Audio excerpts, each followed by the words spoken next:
In today's comically overdue episode of AxeHacks, we're finally going to finish up the RG270 and throw on some decent tuning machines.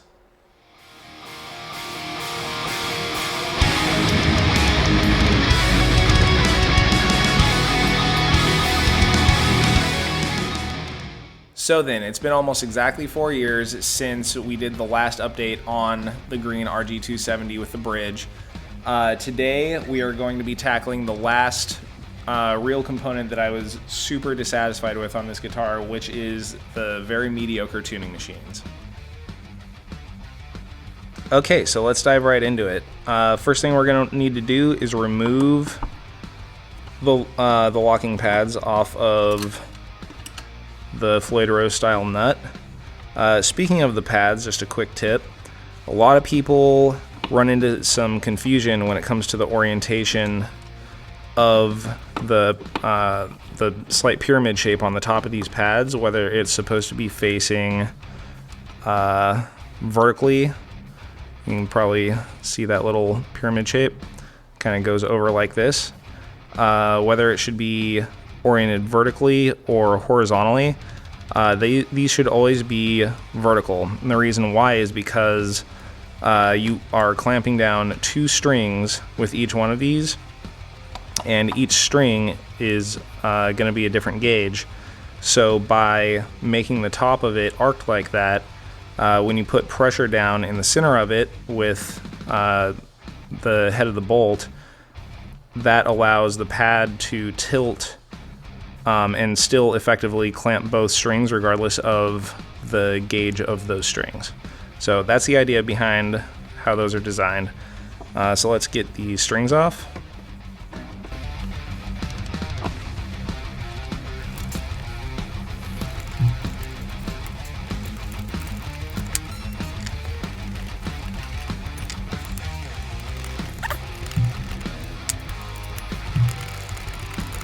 Okay, strings are off. Those were definitely installed last time I shot a video, so they were a good 4 years old. Exploring why we want to replace these tuning machines. A couple of reasons. The biggest one being that almost every single bushing has essentially vanished. That keeps that helps keep tension against this little spring. So these just turn way too easily. There's no tension on them whatsoever. The one that does still have a bushing remaining still just doesn't really feel all that stable when you're moving it. So we are going to replace these with a set of Gotohs tuning machines that actually came off of my Ibanez RG170 when I put locking tuners on it.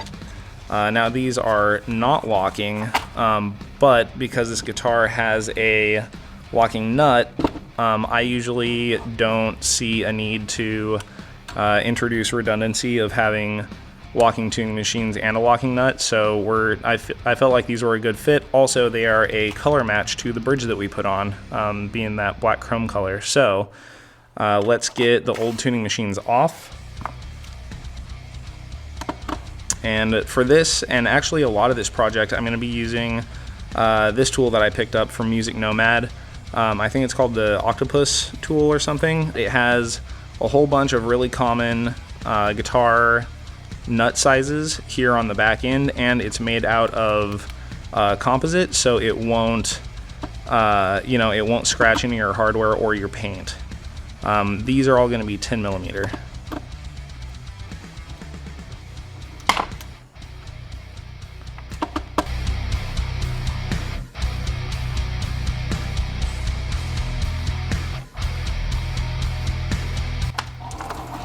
And there they all are, straight into the garbage.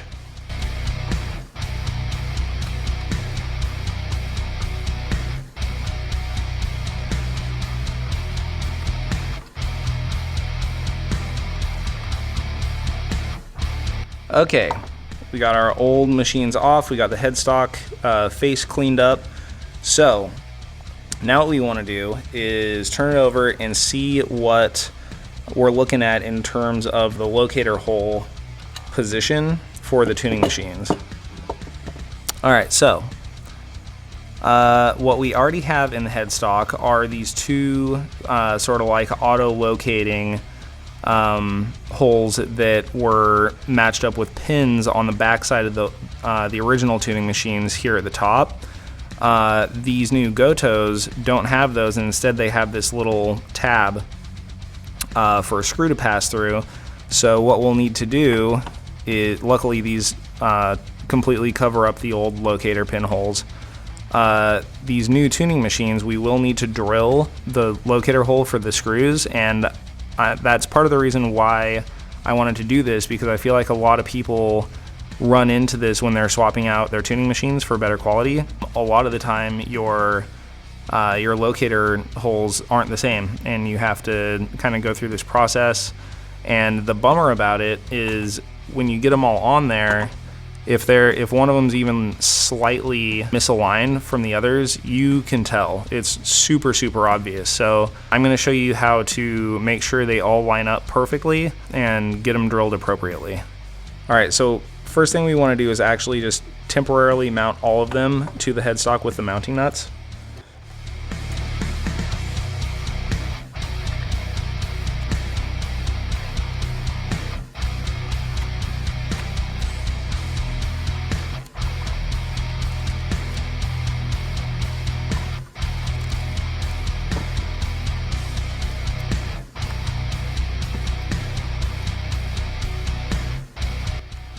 All right, so we're just gonna get these finger tight so that they're a bit firm as far as how strongly they're held in place, but you can still rotate them in the headstock.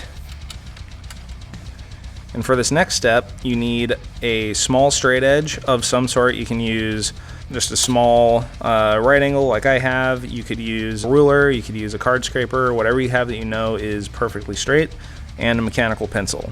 So what we're going to do is basically just take this and put it up against the side of all these tuning machines so that they can rotate, and you can basically test and measure to make sure they're all perfectly flush against that straight edge. All right, and that's looking really close. Another thing that you kind of need to keep in mind is that there is a little bit of play between the outer diameter of the tuning machine shaft that goes through the headstock and the hole in the headstock. So because of that, you might have to just sort of slightly wiggle and shimmy the tuning machine around against the straight edge until the spacing between the machine heads makes sense. But yeah, this one's looking really close. So now what we're gonna do is take our mechanical pencil. I like 0.7 millimeter lead because it doesn't break as easily as 0.5, and we're just going to go in and make our little circle marks of where the hole needs to be. All right, and for this step we are done. Now we need to take the tuning machines back off of the headstock.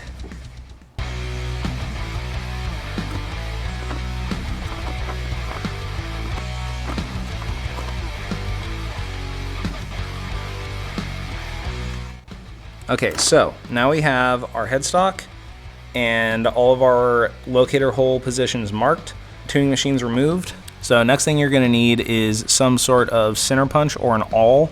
I really like this one. It's a Stanley 69-122. I've had it, been using it a lot the last couple of years. It's held up awesome. Tip's still nice and sharp and accurate. Now what you wanna do is go down and just as accurately as possible, put a dimple to guide the drill bit right in the center of each hole that you just made.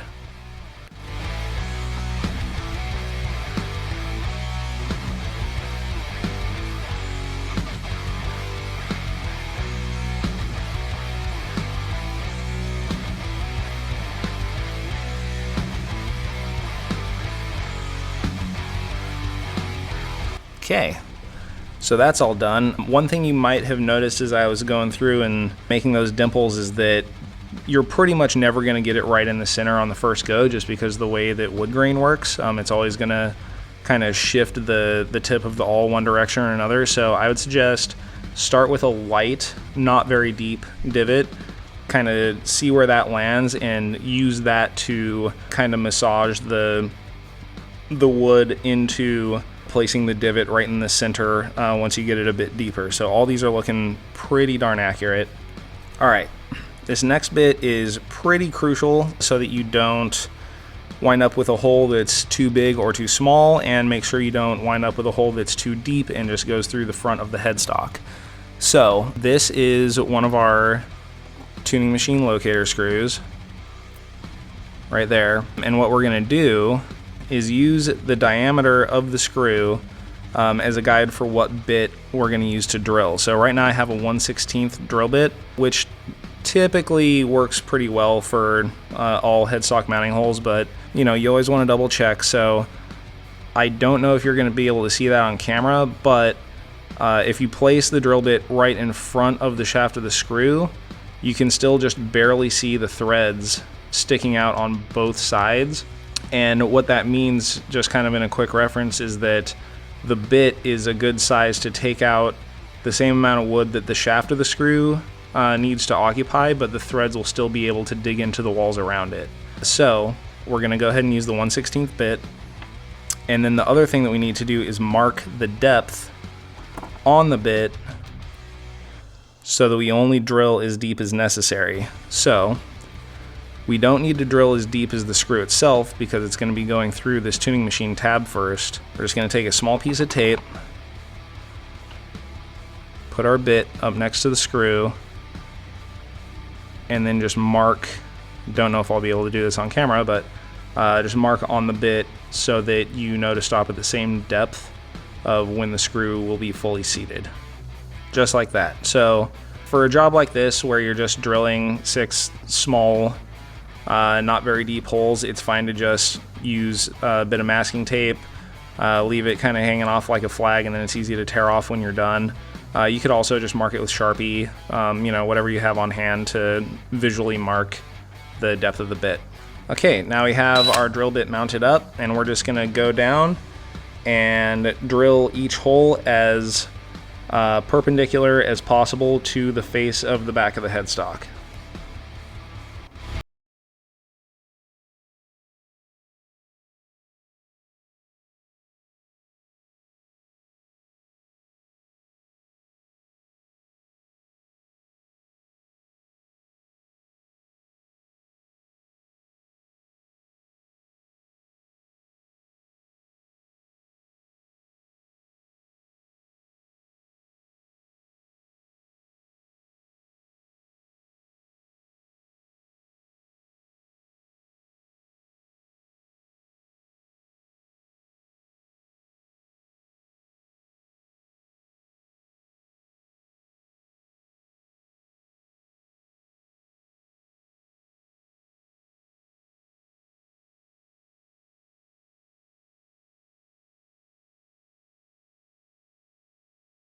Okay, so we have the tuning machines back on with about the same tightness that we did the first time when we were marking where to drill the holes.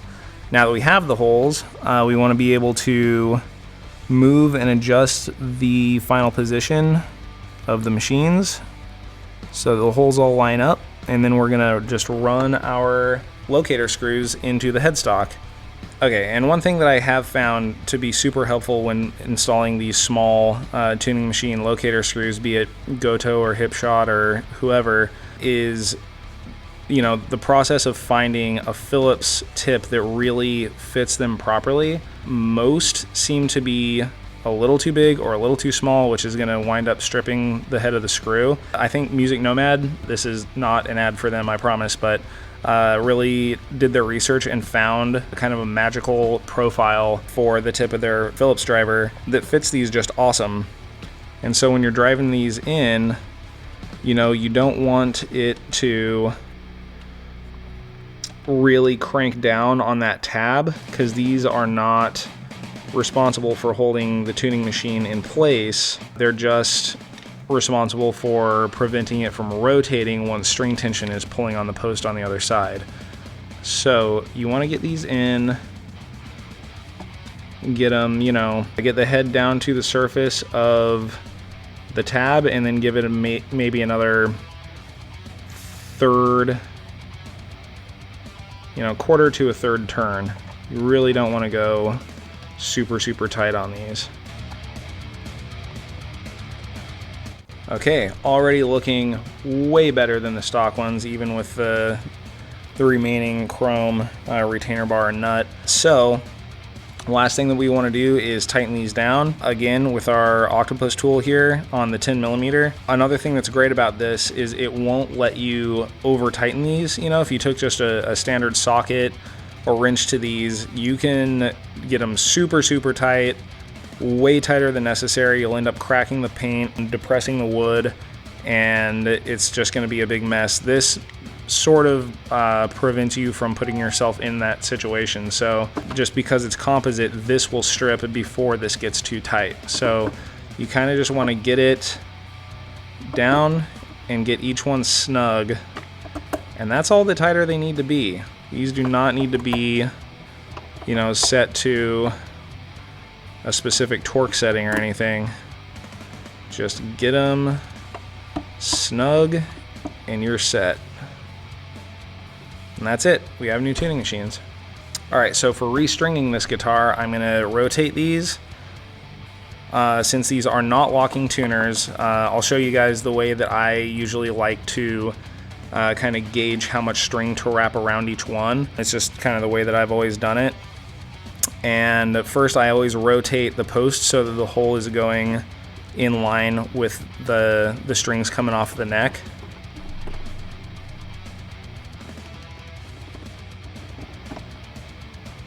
Alright, so restringing our double locking bridge system now. First thing we have to do is chop off the ball end. I figured I might as well show the correct place to chop it. You don't want to cut it here at the ball itself and leave all these extra winds and stuff to get smashed in your bridge saddle. You want to cut it right here, right above where all those extra winds start.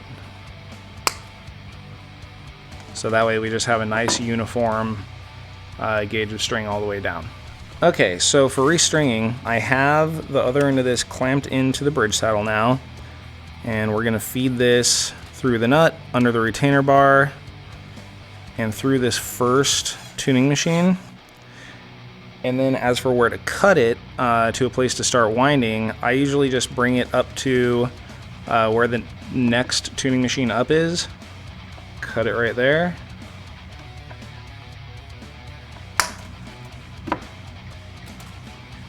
And pull it back and start winding.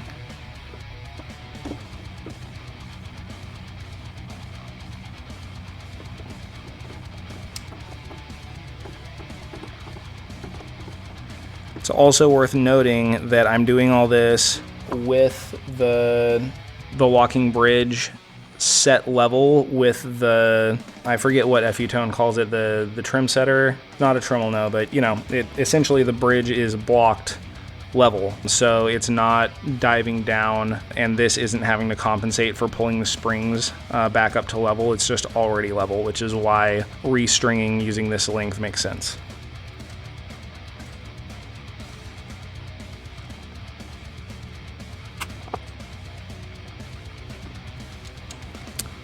And another thing you want to take note of is when the tuning machine comes around for the first time like this and the string is facing back towards itself, you always want to make sure that the string being fed to the post is going under the string that's sticking out.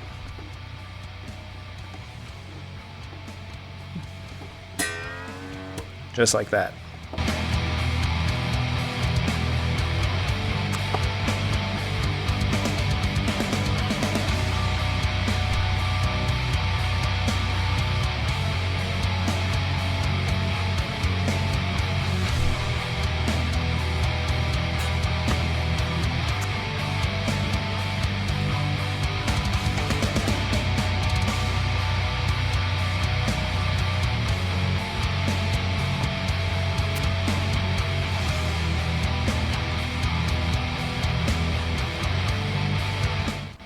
All right, and for this last tuning machine, you know, obviously there isn't one above it to measure to, so you can just kind of eyeball, you know, if that's the general distance between these two, you can probably set your winding point to right up here.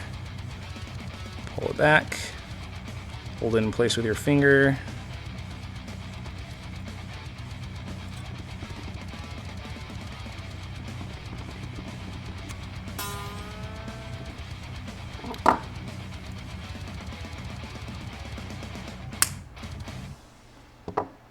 And that's it. And there we have it. I just got done tuning this thing up. Tuning machines feel like a dream compared to the old ones, and it holds tune really well, even with, you know,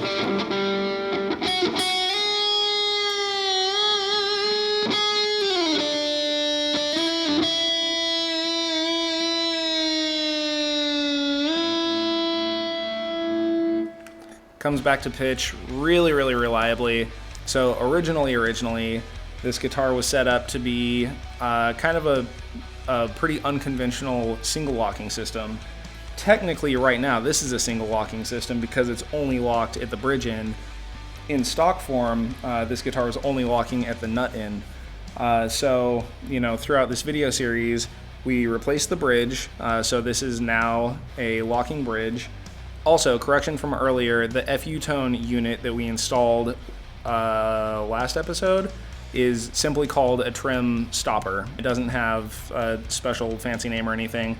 The trim setter that I mentioned is a Hipshot product, totally different. Anyway, because we installed the FU tone trim stopper that allows for this floating bridge to operate in a dive only configuration, now if I try to pull up, you know, it doesn't do anything. It's like a traditional tremolo bridge like you would find on a Strat or whatever. And now that we have decent tuning machines up here, we don't need to rely on the locking nut to give us great tuning stability. So really, you know, it's just like any other tremolo bridge guitar. The cool thing about this though is the way that it's set up. You have the option to make the bridge fully floating and put the locking pads back on the nut.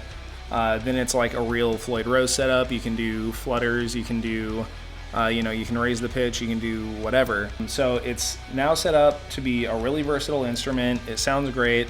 We got the new pickups, we got the snazzy pick guard, the brass block, better tuning machines, and with all that, that is the end of the Green Guitar project and the end of AxeHacks as it has existed. Clearly, since 4 years have lapsed without me even realizing it since the last video update, AxeHacks in its current form is not really something that I can realistically keep up with. But despite all that, you guys are amazing, and the channel has seemingly grown all on its own to get to where it is now at over 7,000 subscribers. That blows my mind. When I started this, I had no idea that I would hit that type of subscriber number. So thank you guys so much for subscribing to AxeHacks. I'm not going to just abandon the channel. I have a new, much larger thing started that I've been working on over the past 4 years that I will be converting the channel to. So keep an eye out for that. That will be happening sooner rather than later because I'm now in a space that facilitates me making these videos a little bit easier, not on a, schedule that would make sense for AxeHacks, but yeah, really cool stuff in the pipeline, big plans, cool new space. I will make a new video explaining everything, but for now, thank you so much for subscribing to AxeHacks, and I'll see you next time. Oh, one more thing, really quick, I almost forgot.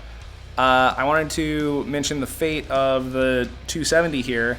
Obviously it has gone from being kind of a lower end, bottom of the barrel, if you will, Ibanez to the absolute shred machine that it is today. And I personally don't really have a reason to hold on to it. So I want this to end up going to somebody that's really going to appreciate it, that's been following the channel. Stay tuned for the next video.